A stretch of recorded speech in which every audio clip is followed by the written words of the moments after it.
Buenas noches, miércoles 2 de junio del segundo año de la pandemia. Estamos en la asignatura Psicoadicciones, optativa de la carrera de la Escuela Superior de Medicina de la Universidad Nacional de Mar del Plata. Hoy nos toca hablar sobre la temática de la cocaína y para eso vamos a guiarnos con el PowerPoint orientativo para que sepamos siempre que venimos haciendo lo mismo con todas las sustancias, conociendo más o menos los mismos factores. En el caso de la cocaína, entonces vamos con la sustancia, con el compuesto activo, cómo se absorbe, cómo se elimina, las áreas y neurotransmisores implicados en el sistema nervioso central, los sistemas y órganos afectados y los síntomas agudos. Los que tuvieron la oportunidad de leer el material que está puesto, hay dos materiales, ¿sí? Hay un material que es del Instituto Nacional sobre Abuso de Drogas de Estados Unidos, y hay un material que es de una sociedad de psiquiatras de México, un artículo un poco más académico. Un poco lo que quiero marcar es esto. Primero, la página esta me costó encontrarla de vuelta porque hace 2 años esto estaba en la NIH, en el Instituto Nacional de Salud. Ahora está en el Instituto Nacional de Abuso de Drogas. Yo no sé si es que hace 2 años no existía el Instituto Nacional de Abuso de Drogas o simplemente hubo un traslado. Pero en principio ya marca, digamos, como una realineación en cuanto a la temática, por lo menos desde el abordaje estatal en Estados Unidos. Dos, si bien la página que yo les ofrezco, ustedes los que pudieron leerla van a ver que es como muy transitable, una información medio hasta superficial, está como orientada hacia el público general. Lo que se espera es que la gente, digamos, cualquier persona que ingrese a leer algo o que quiera interesarse en algo del tema de cocaína pueda ingresar a esa página y leer.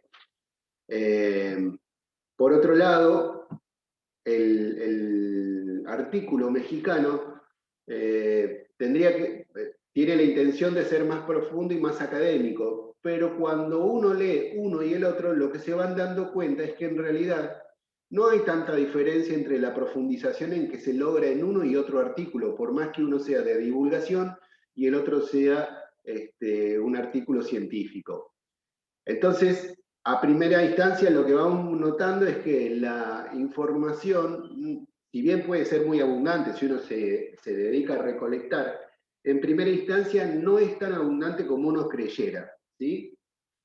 Eso es en primer término con respecto al tema de cocaína. En segunda parte, a pesar que cuando uno habla de cocaína o se plantea la posibilidad de, como lo hicimos en esta asignatura, de ir viendo las distintas sustancias, cuando vamos a hablar de cocaína uno espera un material más voluminoso, una cantidad de material más importante y más complejo. Sin embargo, se van a dar cuenta que no es mucho más complejo que los otros tópicos que hemos abarcado. No es más complejo leer esto que leer marihuana, y por supuesto sobre alcohol hay mucho más escrito y hay mucha más información con más detalles, ¿no? Porque incluso está como más estudiado los distintos impactos en las distintas partes del cuerpo. Entonces, más allá de que sea un tema que a priori suena como más pesado y más complejo, a nivel teórico no parece serlo tanto. Sí es evidentemente un problema sanitario y social de enorme seriedad y es como mucho más denso, digamos, el sujeto que, denso en cuanto a la complejidad y a la dificultad del abordaje, está mucho más comprometido en su salud y en su bienestar la persona que tiene determinado nivel de consumo de cocaína que los otros. ¿Por qué? Porque la cocaína es mucho más adictiva que las otras sustancias y porque en principio las distintas maneras de consumo y los distintos efectos pueden ser en principio más serios. Bien, dicho esto, ¿hay alguna referencia, algún comentario que quieran hacer al respecto? Me cortan o empiezan a hablar derecho, ¿sí? Componente activo, bueno. La cocaína es un alcaloide. Lo que tienen que saber es que este alcaloide como... Uy, perdón.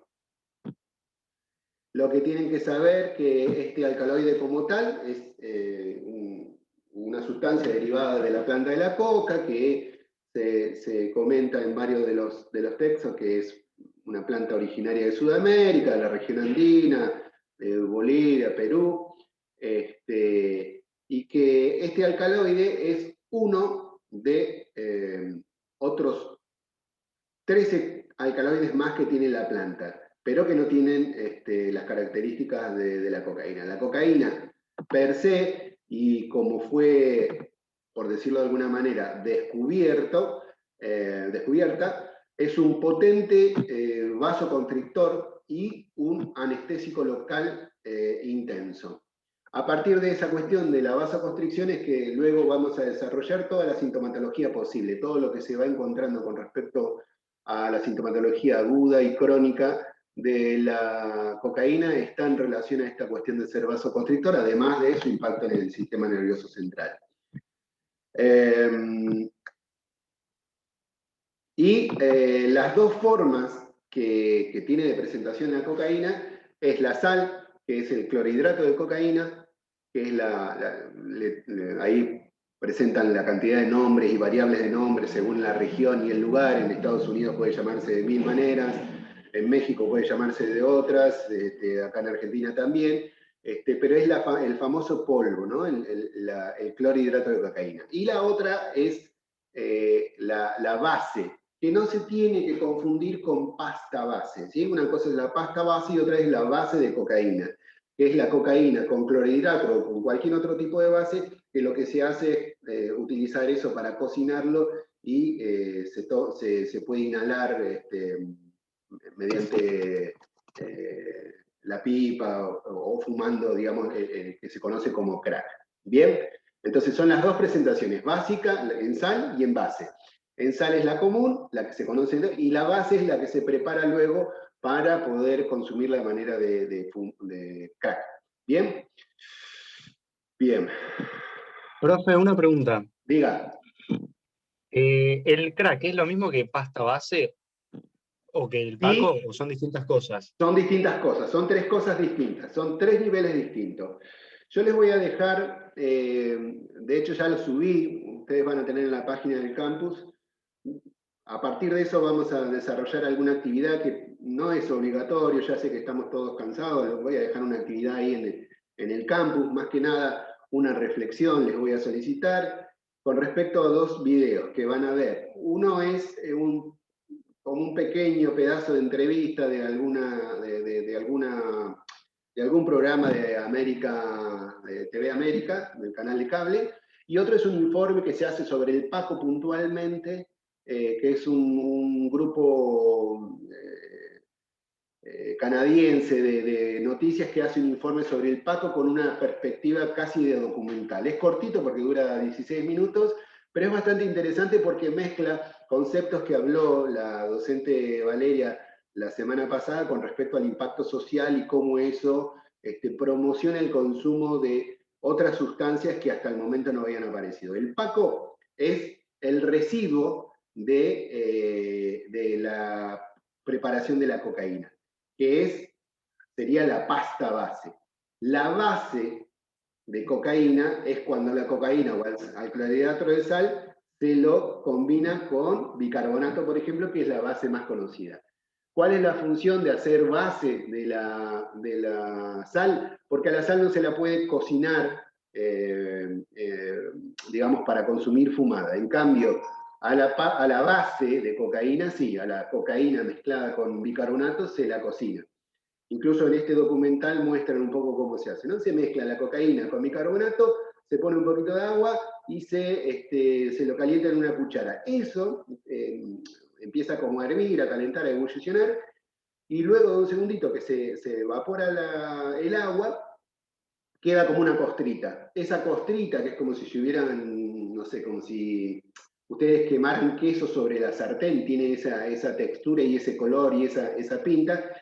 Esa costrita se puede poner sobre virulana para que no se caiga y que tenga un soporte físico, y eso se prende y se fuma, digamos. Así es como se prepara el crack. El tema de crack se llama así porque es el ruido que hace cuando se va prendiendo para fumar.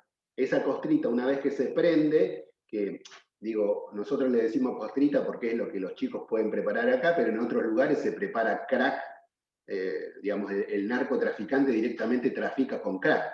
Acá se trafica con cocaína y el usuario va y cocina su propio crack, pero hay otros lugares donde el crack viene hecho ya directamente, preparado por los que se dedican a esto, y entonces te traen piedritas. Y las piedritas, cuando las prendes, hacen el ruido de un cristal que se va rompiendo cuando se prende fuego. Entonces va haciendo crack, crack, crack, crack, y por eso que se denomina así. ¿Sí? Pero son tres cosas distintas.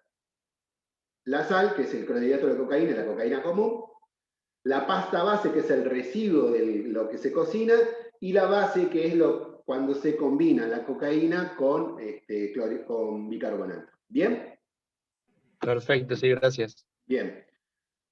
Absorción. Y acá vamos entrando ya en una cuestión que ya podemos como empezar a generalizar de acuerdo a lo que hemos visto con las otras dos sustancias y lo que entendemos en general. ¿Qué es la absorción? Va a depender de la vía. ¿Sí? Si es vía, en el texto mexicano hay una referencia a la vía oral, pero la verdad que la vía oral uno no escucha que sea utilizada. Las dos vías que se utilizan, o las tres vías que se utilizan con la cocaína, son la endovenosa, la fumada, que es la base, el crack, y la inhalada, que es la clásica suministración por la nariz del clorhidrato de cocaína. Y la regla general parece que se va como decantando de lo que vamos viendo, es que cuanto más rápida la vía, más efecto más intenso el efecto, y más corto el efecto. Dura mucho menos tiempo. Al ser más intenso, dura menos. Y digamos, la sensación del bajón, de la sustancia que sea, en este caso estamos hablando de cocaína, es más pronunciado cuanto más intenso sea la bajada. Entonces, cualquier sustancia, depende cómo ingresa, es qué tan rápido ingresa al plasma. Y según eso va a ser la cantidad y la intensidad del efecto, la duración y la intensidad del efecto. En el caso de la cocaína tenemos la vía rápida, que es la endovenosa, o ultra rápida, como le dicen, endovenosa, y la fumada, que tienen tiempos muy parecidos entre fumar crack e inyectarse la cocaína en sangre. Tienen efectos que en segundos ya el sujeto siente el efecto y la intensidad, que suele ser segundos, menos de 5 segundos. Y por supuesto, la duración es mucho menor.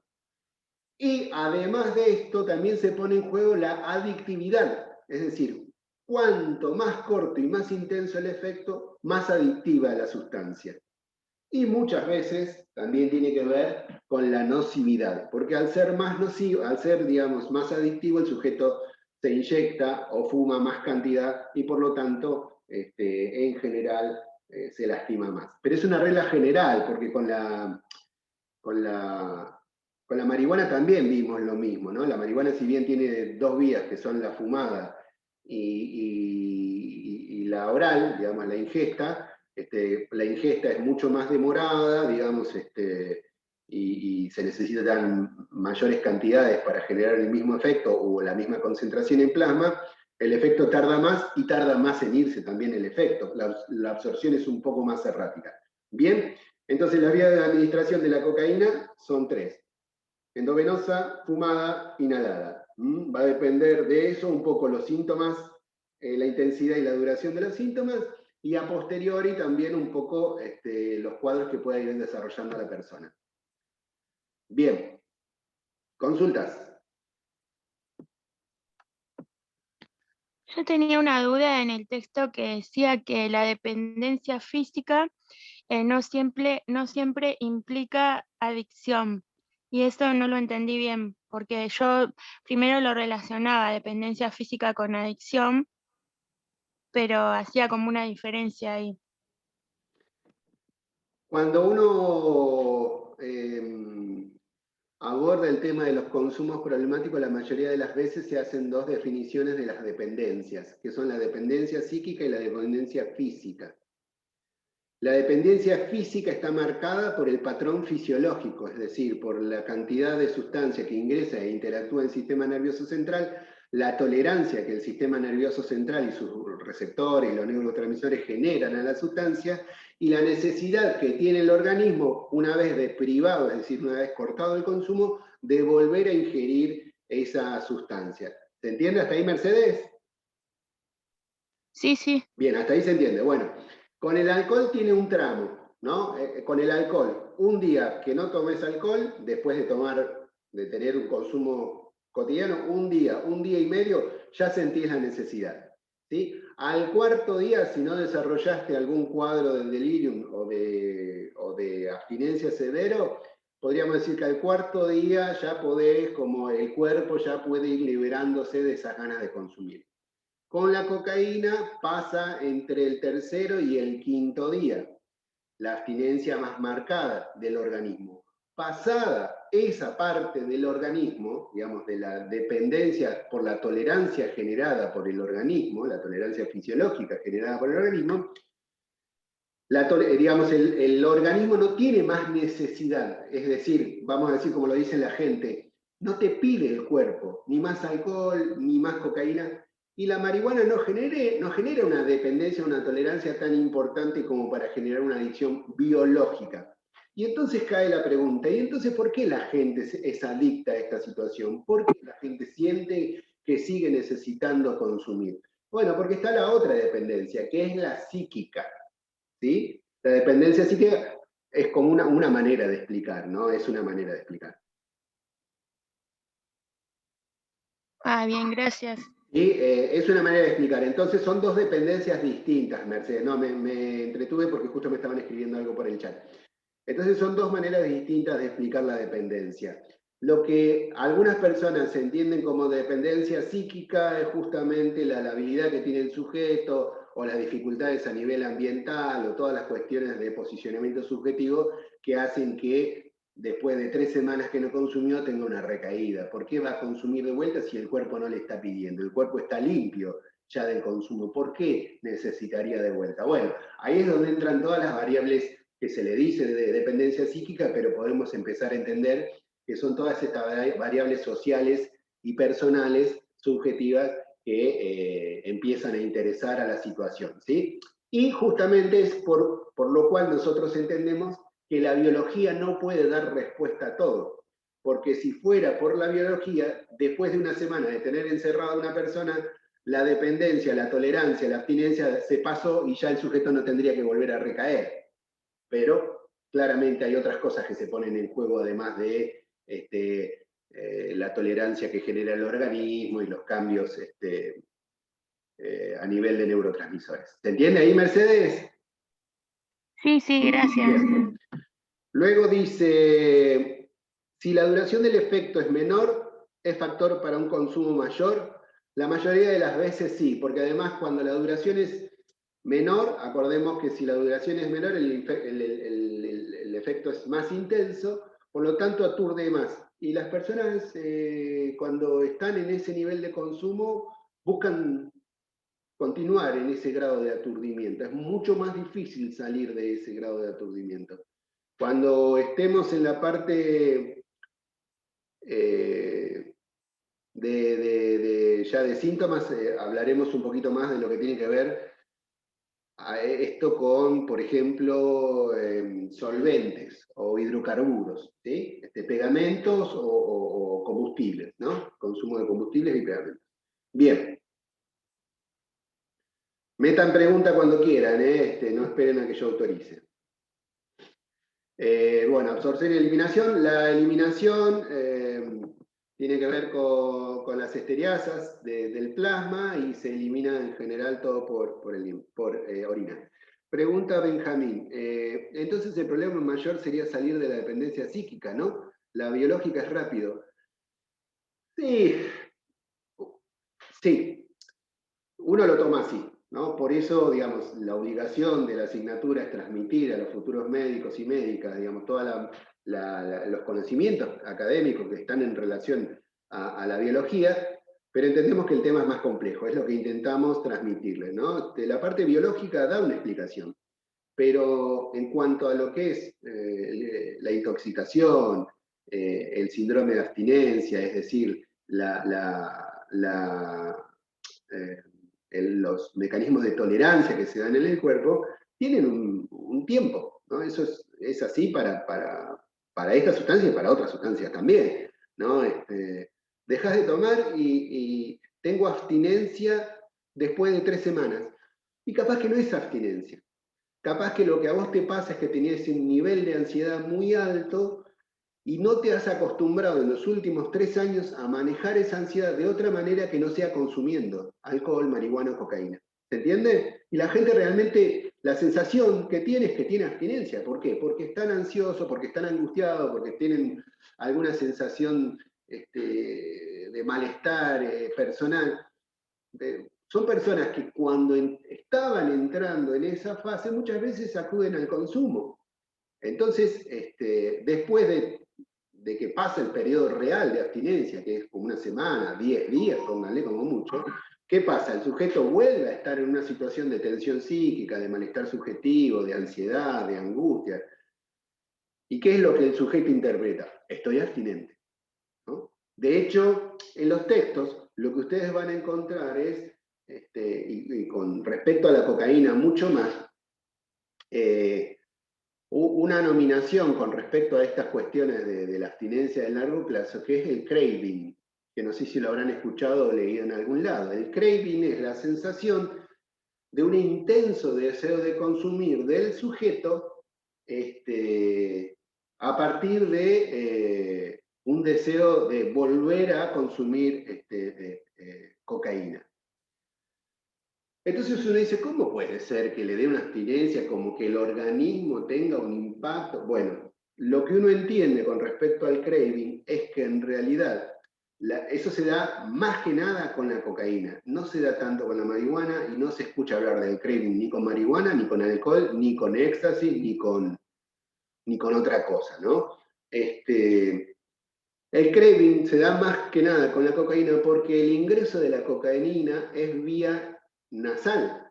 Eso impacta de lleno en el bulbo olfatorio y lo que genera es, ustedes recuerden que dentro de los sentidos, uno de los más primitivos es el olfatorio, entonces tiene un impacto emocional muy intenso, digamos, va el correlato del impacto de la experiencia con un impacto sensorial muy intenso, que es el nasal, el olfativo.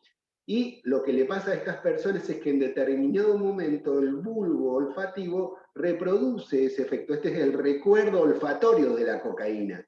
Y ahí se desencadena toda la serie de reacciones que el sujeto puede tener sintiendo la cocaína, que es ansiedad, alteración, ¿no? Como un aumento de la... Y ahí es donde dice, este está con craving o este está con abstinencia.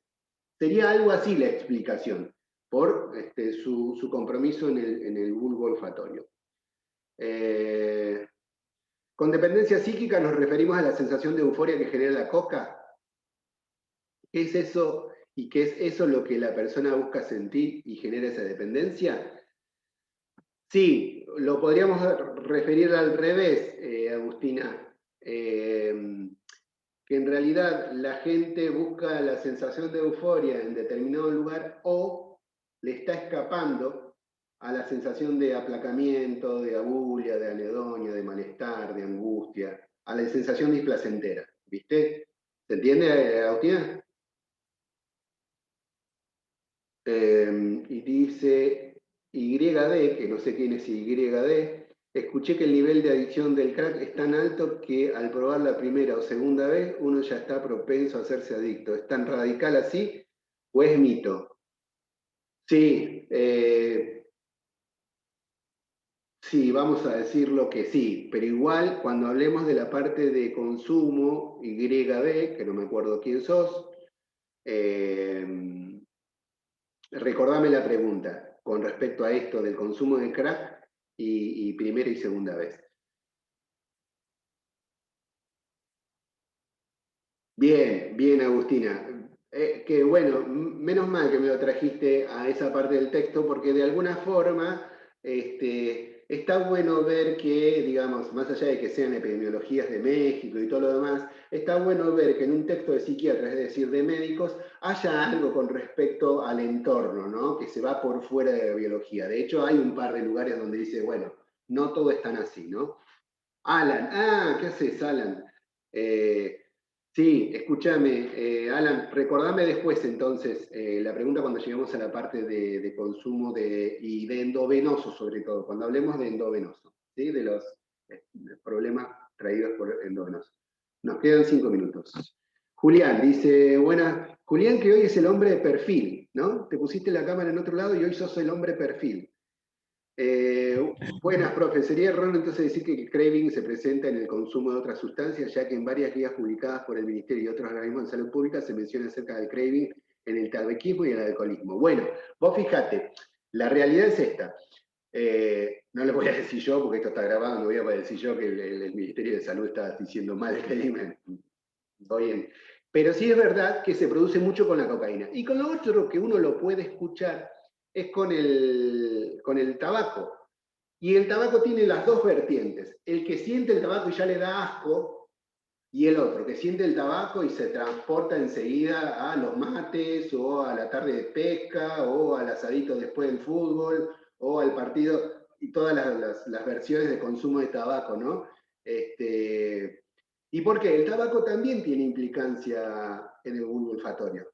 El alcohol no tanto, salvo que seas un fino, que toma whisky de esos, o esos vinos, ¿no? Que tienen, que es la gente que sabe tomar, digamos, que en general la gente que sabe tomar, en general, no digo que todas, pero la gente que sabe tomar no desarrolla un consumo problemático, ¿no? Porque tampoco está como para digamos, hacerse adicto al Johnny Walker Red Label, porque imagínate que la economía no te sostiene. Bien, ¿se entiende entonces esto del craving? Y además es una manera, digamos, el craving, acuérdense que el craving es anglosajón, es una palabra inglesa. Recuerden que los ingleses tienen mucha facilidad para lo conductual, para lo neurocientífico, entonces meten ahí una palabra como para tratar de, en una forma reduccionista, explicar algo, que es justamente el craving es esto, el deseo que se te da mucho tiempo después que cortaste el consumo, meses o años después que cortaste el consumo, ¿no? Bien. Bueno, ¿cuánto vamos? 2:42. Bien.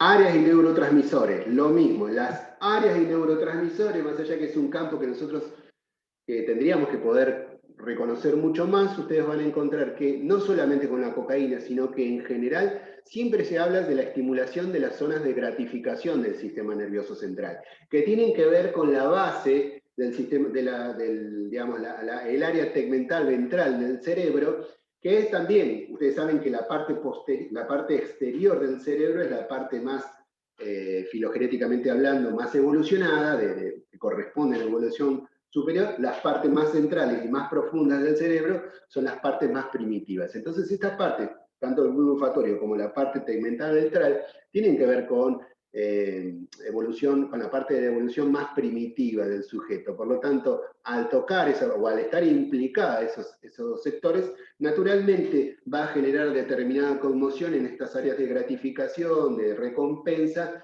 y es lo que normalmente con eso se le explica por qué los adictos son adictos, digamos, desde el punto de vista biológico, ¿no? En el caso de la cocaína, lo que se afecta son las transportadoras, las proteínas transportadoras de dopamina, lo que hace que la dopamina no reingrese a la neurona y quede en el espacio sináptico, por lo tanto, continúa estimulando y genera un aumento en la estimulación o, digamos, en el envío de mensaje entre neurona a neurona, por el aumento de disponibilidad de dopamina. El texto habla de otra cuestión en relación a la serotonina y a la noradrenalina, que lo vamos a empezar ahora cuando volvamos a ingresar. Salimos y volvemos a ingresar.